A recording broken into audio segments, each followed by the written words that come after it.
الحمد لله بالعالمين والصلاة والسلام على سيد المرسلين أما بعد فأعوذ بالله من الشيطان الرجيم بسم الله الرحمن الرحیم تلك الرسل فضلنا بعضهم على بعض تلك الرسل تیسرا سپارہ پارہ نمبر 3۔ اس کا خلاصہ یہ ہے کہ سورۃ البقرہ میں تشریعی احکامات کے ساتھ ساتھ اللہ رب العزت نے نبوت اور رسالت کی گواہی بھی دی۔ یہاں تیسرے سپارے میں اللہ رب العزت نے انبیاء اور رسول کے ان خصائص کا ذکر فرمایا ہے کہ اللہ تعالیٰ شاہ فرماتے ہیں کہ بعض انبیاء کو ہم نے بعض پر فضیلت دی ہے، کہ کسی کو سیادت اور قیادت اللہ تعالیٰ نے عطا کی، کسی کو بلا واسطہ اللہ تعالیٰ سے ہم کلامی کا شرف حاصل ہوا، تو کسی کی تائید میں واضح معجزات اللہ تعالیٰ نے عطا فرمائے۔ یہ تمام انبیاء علو مرتبہ کے باوجود فضل و شرف میں ایک جیسے نہ تھے، بلکہ بعض کو بعض پر فضیلت حاصل تھی۔ جیسے بعض انبیاء کو دوسرے انبیاء پر فضیلت حاصل ہے، اسی طرح ان کی امتوں کو ایک دوسرے پر فضیلت حاصل ہے، چونکہ بہت ساری خصوصیات اور امتیازات کی بنیاد پر ہمارے آقا کریم حضرت محمد مصطفیٰ صلی اللہ تعالیٰ علیہ وسلم کو تمام انبیاء پر فضیلت حاصل ہے، لہذا آپ صلی اللہ علیہ وسلم کی امت کو بھی تمام دوسری امتوں پر فضیلت حاصل ہے۔ انبیاء کرام کے فضائل اور فرق مراتب کو بیان کرتے ہوئے یہ صورت ہمارے سامنے اس آیت کو پیش کرتی ہے کہ جو کتاب اللہ افضل ترین آیات ہے، کتاب اللہ کی افضل ترین آیات ہے۔ یہاں اس سے مراد آیت الکرسی ہے کہ اللہ لا الہ الا هو الحی القیوم، یہ اس سے مراد ہے، جو 50 کلمات اور 10 جملوں پر مشتمل ہے۔ اس میں 17 بار اللہ تعالیٰ کا ذکر ہے، کہیں تو صراحتاً اور کہیں اشارتاً۔ تیسرے سپارے میں حضرت سیدنا ابراہیم علیہ السلام کا وہ قصہ بھی ذکر ہے کہ جب انہوں نے نمرود بن کنعان جیسے سرکش اور متکبر بادشاہ کے ساتھ مباحثہ کیا تھا، اور اس کے اندر وہ قصہ بھی ہے کہ جب انہوں نے اللہ تعالیٰ سے درخواست کی تھی کہ اے میرے رب مجھے مردوں کو زندہ کرنے کا منظر تو دکھلائے دے۔ اور اسی طرح تیسرے سپارے میں ہی حضرت عزیر علیہ السلام کا واقع بھی ہے کہ حضرت عزیر علیہ السلام کے دل میں ایک تباہ شدہ بستی کو دیکھ کر خیال پیدا ہوا تھا کہ نامعلوم اس بستی کو اللہ تعالیٰ دوبارہ کیسے زندہ کرے گا، تو اللہ تعالیٰ خود ان پر 100 سال کے لیے اللہ تعالیٰ نے موت مسلط کر دی، پھر انہیں زندہ کیا گیا۔ سورۃ البقرہ کے مطالعے سے یہ بات پتہ چلتی ہے کہ اس صورت میں 5 جگہ احیاء موت یعنی مردوں کو زندہ کرنے کا موضوع ذکر کیا گیا ہے۔ پہلے واقعہ تو ہے اس مقتول کے واقعے میں جو گائے کا گوشت جسم کے ساتھ لگنے کے بعد زندہ ہوا۔ دوسرا واقعہ جو ہے وہ بنی اسرائیل کے ان معاندین کے قصے میں مذکور ہے کہ جنہوں نے رویت باری تعالیٰ کا مطالبہ کیا تھا۔ نمبر 3 اس قوم کے قصے میں جو طاعون سے بچنے کے لیے گھر سے بھاگ کھڑی ہوئی تھی اس کا ذکر ہے۔ اور نمبر 4 حضرت عزیر علیہ السلام، ان پر اللہ تعالیٰ نے موت واقع کی 100 سال تک، پھر ان کو اللہ تعالیٰ نے دوبارہ ان کو زندہ فرمایا۔ اور اسی طرح حضرت ابراہیم علیہ السلام کا واقعہ کہ ابراہیم علیہ السلام کے واقعے میں اللہ رب العزت نے کس طرح حضرت ابراہیم علیہ السلام کے سامنے ایک واقعہ پیش ہے کہ اللہ تعالیٰ نے ارشاد فرمایا کہ تم 4 پرندے لو اور پھر ان کو مار دو اور ان کے ٹکڑے ٹکڑے کر کے ان کے الگ الگ جگہ پر پھیلا دو، تو یہ واقعہ ذکر ہے۔ تو 5 طرح کے واقعات ہیں جو بعث بعد الموت یا مردوں کو زندہ کرنے کے واقعات ہیں۔ ان تمام کے علاوہ سورۃ بقرہ میں جو اہم مضامین بیان ہوئے ہیں وہ درج ذیل ہیں۔ پہلی بات یہ ہے کہ دین اسلام انسانیت، انفاق فی سبیل اللہ، اخوت و محبت اور فضل و احسان کا دین ہے۔ انسانی فلاح کا کوئی پہلو ایسا نہیں ہے کہ جس کی قرآن مجید نے دعوت نہ دی ہو، اور نیکی کا کوئی کام ایسا نہیں ہے کہ جس کی اسلام نے ترغیب نہ دی ہو۔ سورۃ البقرہ میں انداز بدل بدل کر اللہ رب العزت نے انفاق فی سبیل اللہ کی فضیلت بیان کی ہے، اور اللہ تعالیٰ نے اس کے آداب بھی شاہ فرمائے ہیں۔ سب سے پہلے اللہ کی راہ میں خرچ کرنے والوں اور اخلاص کی بنا پر انہیں حاصل ہونے والے ثواب کو اس کاشتکار کے ساتھ تشبیہ دی ہے اللہ تعالیٰ نے کہ جو زمین میں ایک دانہ بوتا ہے اور اس سے 7 بالیں اگ آتی ہیں، ایک ایک بالے میں 100 دانے ہوتے ہیں، یوں کاشتکار کا زمین کو ایک دانہ دے کر اس سے سینکڑوں دانے واپس لے لینا، یہ اللہ رب العزت نے مثال دی ہے اس شخص کی کہ جو اللہ کی رضا کے لیے 1 روپیہ خرچ کرتا ہے، یا 1 روپیہ خرچ کر کے سینکڑوں بلکہ ہزاروں لاکھوں نیکیاں حاصل کر لیتا ہے۔ اسی طرح دوسری اللہ تعالیٰ مثال دی وہ شخص کے جو محض دکھلاوے کے لیے صدقہ کرتا ہے، اللہ تعالیٰ نے اس شخص کو اس کی سانس کے ساتھ تشبیہ دی ہے جو اپنی فصل ایسی چٹان پر بوتا ہے کہ جس پر مٹی کی ہلکی سی تہ بچھی ہوتی ہے کہ اگر تیز بارش ہو جائے تو وہ مٹی اور بیج دونوں بہہ جائیں۔ جس کی وجہ سے اس کی ساری کی ساری محنت ضائع ہو جاتی ہے۔ تو یہی مثال ہے، یہی ایک اللہ تعالیٰ نے واقعہ بیان کیا کہ وہ شخص کا جو محض دکھلاوے کے لیے اگر اس طرح کے کام کرتا ہے تو دکھلاوے کا کام جو ہے وہ کس طریقے سے اس کو فائدے کی بجائے نقصان دے گا۔ پھر آگے اللہ تعالیٰ نے صدقہ خیرات کی شرائط اور آداب کو بیان کرتے اشارہ فرمایا کہ مناسب بات کہہ دینا، قول معروف او صدقۃ، یہ اس آیت کریمہ کے مطابق کہ مناسب بات کہہ دینا اور درگزر کرنا یہ ایسے صدقہ خیرات سے بہتر ہے کہ یتبعھا اذا، کہ جس کی بات دل آزاری کی گئی ہو۔ ٹھیک ہے، اسی طرح ایک اور حکم اشارہ فرمایا کہ اے ایمان والو، اپنی کمائی میں سے اپنی کمائی میں سے اور جو ہم نے تمہیں عطا کیا ہے، زمین سے پیدا کیا، تمہارے لیے زمین سے پیدا کیا ہے، اس میں سے بھی عمدہ چیزیں ہی خرچ کرو، اور ایسی ردی چیزیں اللہ کی راہ میں دینے کا ارادہ بھی نہ کرنا جو اگر تمہیں دے دی جائیں تو تم کبھی نہ لو سوائے اس کے کہ تم چشم پوشی کر لو۔ تیسرا حکم اللہ تعالیٰ نے یہ بیان کیا کہ اگر تم صدقات اعلانیہ دیتے ہو تب بھی اچھی بات ہے، اور اگر تم چھپا کر ضرورت مندوں کو دیتے ہو تو یہ بھی تمہارے لیے زیادہ بہتر بات ہے۔ سورۃ البقرہ میں جو شرعی مسائل بیان کیے گئے ہیں ان میں سے ایک تو ہمارے دور کا اہم ترین مسئلہ ہے جسے حرمت ربا یا سود کا مسئلہ کہتے ہیں، کہ سود خور کو اللہ رب العزت نے اس شخص کے ساتھ تشبیہ دی ہے کہ جو جنات اور شیاطین کے اثرات کی وجہ سے خبتی اور دیوانہ ہو جاتے ہیں۔ دنیا میں بھی سود خور کا انجام خبتیوں اور پاگلوں جیسا ہوتا ہے، قیامت دن وہ قبر سے بھی یوں ہی اٹھ کھڑا ہوگا کہ اس کے بعد سود پر اللہ تعالیٰ نے ایسی وعید سنائی ہے کہ ایسے وعید کسی بڑے سے بڑے گناہ پر بھی اللہ تعالیٰ نے قرآن مجید میں نہیں سنائی۔ مثلا اللہ رب العزت کا ارشاد ہے کہ اے ایمان والو، اللہ تعالیٰ سے ڈرو اور لوگوں پر تمہارا جو سود باقی رہ گیا ہے اگر تم واقعی مومن ہو تو اسے چھوڑ دو، لیکن اگر تم نے ایسا نہ کیا تو پھر تمہارے لیے اللہ اور اس کے رسول کی طرف سے اعلان جنگ ہے۔ اسی طرح یہاں یہ بات قابل غور ہے کہ اللہ رب العزت نے قرآن مجید میں صدقہ و خیرات کے فضائل و آداب بیان کرنے کے بعد اللہ تعالیٰ نے ربا کے یعنی سود کے نقصانات اور تباہ کاریاں بیان کی ہیں۔ اصل بات یہ ہے کہ سود اور صدقہ جو ہے دونوں متضاد نظام ہیں، دونوں الگ الگ سسٹم ہیں۔ صدقہ میں اللہ رب العزت احسان، پاکیزگی اور تعاون کا اللہ تعالیٰ اس کے اشارہ فرماتا ہے کہ اس کے اندر یہ جذبہ ہوتا ہے جو صدقہ خیرات کرتا ہے، جبکہ ربا یا سود میں بخل، گندگی اور خود غرضی پوشیدہ ہوتی ہے۔ صدقے میں دیا ہوا مال جو ہے وہ واپس لینے کی نیت نہیں ہوتی، جبکہ سود میں اصل جو سرمایہ ہوتا ہے اس سے بھی زیادہ لینے کی شرط ہوتی ہے۔ نمبر 3، صدقے سے آپس کی محبت بڑھتی ہے، جبکہ سودی کاروبار یا سودی لین دین یا ربا سے باہمی نفرت میں اضافہ ہوتا ہے۔ نمبر 4، صدقہ کرنے والے کے لیے اللہ تعالیٰ کی محبت کا اعلان ہے اور اللہ تعالیٰ کی مغفرت کا اعلان ہے، جبکہ سود خور پر لعنت، وعید، اللہ اور اس کے رسول سے جنگ کا اعلان ہے۔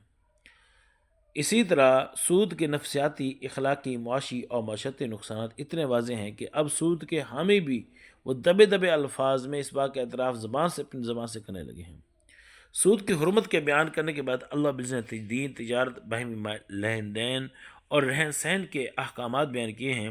یہ احکام جس آیت کریم میں بیان کیے گئے ہیں وہ قرآن کریم کی سب سے طویل آیت ہے، کہ جس سے یہ بات ثابت ہوتی ہے کہ قرآن مجید مالی معاملات کو کس قدر اہمیت دیتا ہے، اور یہ بات بھی کہ اسلام دین اور دنیا، عبادت اور تجارت، جسم اور روح کو سب کو ساتھ لے کر چلتا ہے۔ ایسا نہیں ہے کہ اسلام صرف مذہب ہی کی بات کرے باقی معاشرتی چیزوں کو چھوڑ دے، یا معاشی طور پر بات کرے باقی تمام چیزوں کو چھوڑ دے، ایسی کوئی بات نہیں ہے۔ پھر اللہ تعالیٰ نے جو احکامات بیان کیے ہیں ان میں سے چند ایک یہ ہیں کہ ادھار کے تمام معاملات کو تحریری دستاویز میں اختیار کر لینی چاہیے۔ دوسری بات یہ ہے کہ جب ادھار کا معاملہ طے کیا جائے تو اس کی ایک میعاد ضرور یا مدت ضرور مقرر کر لی جائے، اور میعاد بھی ایسی یعنی مدت بھی ایسی مقرر کی جائے کہ جس میں کوئی ابہام نہ ہو۔ پھر اسی طرح تیسری بات یہ ہے کہ اگر دوران سفر کہیں دستاویزات کی تیاری ممکن نہ ہو سکے تو کوئی چیز رہن رکھ کر، گروی رکھ کر بھی قرض لیا جا سکتا ہے۔ اور اسی طرح یہ بات ہے کہ دست بدست تجارت کی صورت میں تحریر ضروری نہیں ہوتی، چونکہ سورۃ البقرہ میں نماز، زکوٰۃ، حج، روزہ، جہاد، صدقہ، ربا، طلاق اور عدت جیسے متعدد شرعی احکام بیان ہوئے ہیں۔ اس لیے اس صورت کے اختتام پر یہ اللہ تعالیٰ نے وضاحت کر دی ہے کہ اللہ تعالیٰ بھی کسی انسان پر اس کی طاقت زیادہ بوجھ نہیں ڈالتا، لا تزر وازرۃ وزر اخری، اور اسی طرح لا یکلف اللہ نفسا الا وسعها۔ اس آیت کریمہ میں یوں ہی سورت کا اختتام اللہ رب العزت نے جامع ترین دعا پہ کیا، ربنا لا تکلف، یہ اس ربنا اس اللہ تعالیٰ نے اختتام فرمایا ہے کہ جس میں مسلمانوں کو سکھایا گیا ہے کہ وہ بارگاہ الہی میں یوں درخواست کیا کریں کہ اے اللہ، اگر احکامات کی تعمیل میں ہم سے کوئی غلطی سرزد ہو جائے تو اے اللہ اپنے فضل سے معاف کر دینا۔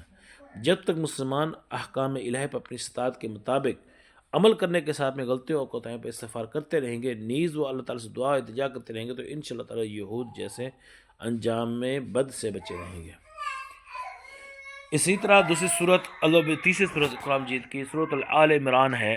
تیسرے پارے کے 8 رکوع ہیں تو سورہ بقرہ پر مشتمل تھے۔ اب 9ویں رکوع سے اللہ رب العزت نے سورت آل عمران کا آغاز فرمایا ہے۔ سورت آل عمران بالاتفاق مدنی ہے۔ اس صورت میں 20 رکوع اور 200 آیات ہیں، کیونکہ اس صورت میں حضرت عمران علیہ السلام کے خاندان کے قصص کا بیان کیا گیا ہے، اس لیے اس صورت کا نام سورہ آل عمران رکھا گیا۔ اس صورت کی فضیلت کے بارے میں صحیح مسلم شریف میں ایک روایت ہے کہ حضرت ابو امامہ رضی اللہ عنہ سے روایت ہے کہ میں نے رسول اللہ صلی اللہ تعالیٰ علیہ وآلہ وسلم کو فرماتے سنا ہے کہ 2 روشن صورتیں یعنی سورۃ البقرہ اور سورہ آل عمران پڑھا کرو۔ ان دونوں صورتوں کے مضامین میں حد درجہ مناسبت پائی جاتی ہے۔ خود نبی کریم صلی اللہ تعالیٰ علیہ وآلہ وسلم کا ان دونوں صورتوں کو ظاہرین، ان 2 روشن چیزیں یعنی یا شمس و قمر قرار دینا بھی ان کے ذریعہ مناسب گزار کرتا ہے۔ اس کے علاوہ ان دونوں صورتوں میں اہل کتاب سے خطاب ہے۔ سورۃ البقرہ میں زیادہ تر کلام کے سخن جو ہے یا روح سخن یہود کی طرف تھا، جبکہ سورہ آل عمران میں اصل خطاب نصارین عیسائیوں کو ہے۔ پھر یہ کہ دونوں صورتوں کا آغاز اللہ تعالیٰ نے حروف مقطعات میں سے الف لام میم سے کیا ہے، اور ان دونوں صورتوں کی ابتدا ہی میں اللہ تعالیٰ نے قرآن مجید کے حقانت بیان کیا ہے۔ اسی طرح سورہ آل عمران کے تقریباً 80 آیات اس وقت نازل ہوئی ہیں کہ جب نجران کے عیسائیوں کا ایک وفد حضور اکرم صلی اللہ تعالیٰ علیہ وسلم کی خدمت میں حاضر ہوا۔ اس وقت میں نصارہ کے 60 افراد شامل تھے۔ وفد کے شرکاء نے حضرت عیسیٰ علیہ السلام کے بارے میں نبی کریم صلی اللہ تعالیٰ علیہ وسلم کے ساتھ مباحثہ کیا، مناظرہ کیا، اور انہیں معاذ اللہ حضرت عیسیٰ علیہ السلام کو اللہ کا بیٹا ثابت کرنے کی کوشش کی۔ اس سلسلے میں ان کے اس غلط استدلال کا جواب دیتے ہوئے حق تعالیٰ شانہ کے کلام میں 2 قسم کی آیات ہیں۔ بعض آیات تو وہ ہیں جو اپنی مراد پر دلالت کرنا بالکل واضح ہیں، یعنی بالکل اللہ تعالیٰ نے محکم آیات نازل، ان کو محکم آیات کہا جاتا ہے کہ بالکل جن کا معنی، وضاحت، ہر چیز بالکل پرفیکٹ ہو، یا جس کو محکم ہو، یعنی اس کے اندر کسی قسم کی پریشانی نہ ہو، معنی بالکل اپنے آیت کریمہ سے سمجھ میں آ جائے۔ اور قرآن کریم کا غالب حصہ محکمات پر ہی مشتمل ہے، اور دوسری قسم کی وہ آیات ہیں کہ جن کی حقیقی اور یقینی مراد اللہ تعالیٰ کے علاوہ کسی کو معلوم نہیں ہے، یا جن میں کسی بھی وجہ سے اشتباہ پایا جاتا ہے۔ ایسی آیات کو متشابہات کہا جاتا ہے۔ جو حق کے متلاشی ہوتے ہیں وہ ہمیشہ محکمات کی پیروی کرتے ہیں، اور جن کے دل میں کجی ہو یا ٹیڑھا پن ہو، یا ان کے دل میں کوئی ایسی بات ہو یا دماغ میں فطور ہو، تو وہ متشابہات کی غلط صلت تعویل کرنے اور ان کی مراد تک پہنچنے کی کوشش میں لگے رہتے ہیں۔ کلمت اللہ اور روح اللہ جیسے الفاظ متشابہات کی اقسام میں سے ہیں۔ ان متشابہات کی بنیاد پر شرک عقائد کی عمارت کھڑی کرنا ایسے ہے جیسے پانی پر نقش بنانے کے سوا کچھ بھی نہیں۔ توحید اور ایمان کے دلائل بالکل واضح ہیں۔ ان کا انکار وہی شخص کر سکتا ہے جو بصیرت سے یا جو توحید کی روشنی سے بالکل کورا ہو۔ اس کائنات کی ہر چیز، یہاں تک خود باری تعالیٰ اور اس کے پاکیزہ فرشتے اور نیک علماء توحید کی گواہی دیتے ہیں۔ جیسے اللہ تعالیٰ توحید کی گواہی دیتا ہے، اسی طرح وہ بھی اس بات کی گواہی دیتے ہیں کہ اس کے نزدیک پسندیدہ ترین دین جو ہے اسلام ہے۔ ان الدین عند اللہ الاسلام، کہ اللہ رب العزت کے ہاں دین اسلام ہی ہے۔ یہود و نصارہ کا اس حقانت کے بارے میں جھگڑا کرنا سوائے کفر و عناد، بغض کے اور کچھ بھی نہیں ہے۔ اگلی آیت کریمہ میں اللہ رب العزت نے مسلسل اہل کتاب کی مذمت بیان کی ہے اور ان کے جرائم کو بیان کیا ہے۔ مثلا یہ کہ یہ وہ لوگ تھے، یعنی ان سے مراد وہ یہود و نصارہ ہیں کہ جنہوں نے انبیاء کرام کو قتل کیا، خون ریزی کی، اللہ کے نیک بندوں پر مظالم ڈھائے۔ مسلمانوں کو سمجھایا گیا کہ وہ مومنوں کو چھوڑ کر کافروں کو دوست نہ بنائیں۔ اسی طرح اللہ تعالیٰ نے اسلام اور کفر کے درمیان ارشاد فرمایا کہ اسلام اور کفر کے درمیان کوئی رشتہ اور ناطہ نہیں ہے، اور کافر کبھی بھی مسلمان کے ساتھ مخلص نہیں رہتا۔ اگلی آیت کریمہ میں اللہ رب العزت نے 3 عبرت آموز واقعات کو بیان کیا ہے، قصص کو بیان کیا ہے۔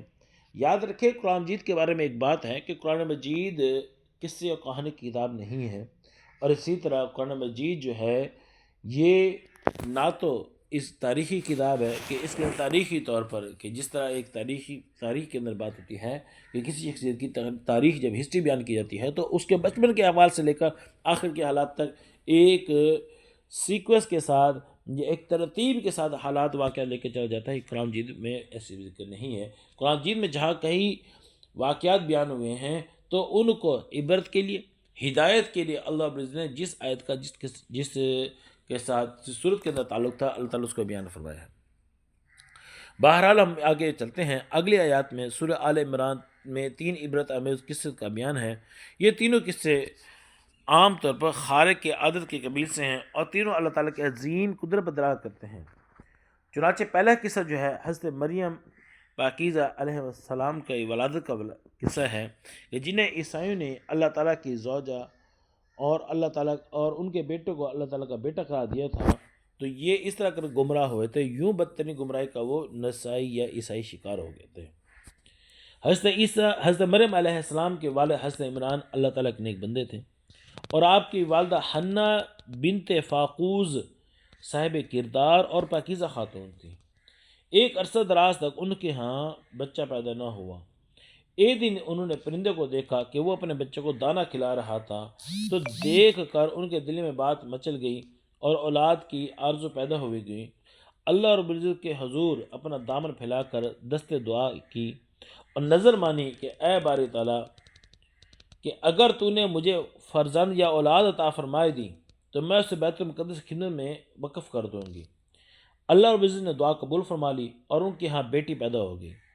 دستور یہ تھا کہ بیت المقدس کی خدمت کے لیے لڑکوں کو قبول کیا جاتا تھا، لڑکیوں کو قبول نہیں کیا جاتا تھا۔ ایک واقعہ یہ بھی پیش ہے کہ نومولود بچی کے والد کا انتقال فرما گئے۔ اللہ تعالیٰ نے حسب سابق دستور کے خلاف زوجہ عمران کی نظر قبول فرما لی اور اپنے زمانے کے بہترین انسان حضرت زکریا علیہ السلام کے بچے کی حفاظت اور تربیت کے منتخب فرمایا۔ حضرت زکریا نے بچے کی کرامات اور بے موسمی پھلوں کو دیکھ کر ایک دن پوچھا کہ اے مریم یہ رزق تمہارے پاس کہاں سے آتا ہے، کون لاتا ہے؟ تو انہوں نے جواب دیا کہ اے اللہ کے نبی، اللہ تعالیٰ کے ہاں سے یہ مجھے ملتا ہے، بے شک اللہ تعالیٰ جسے چاہتا ہے بے حساب رزق دیتا ہے۔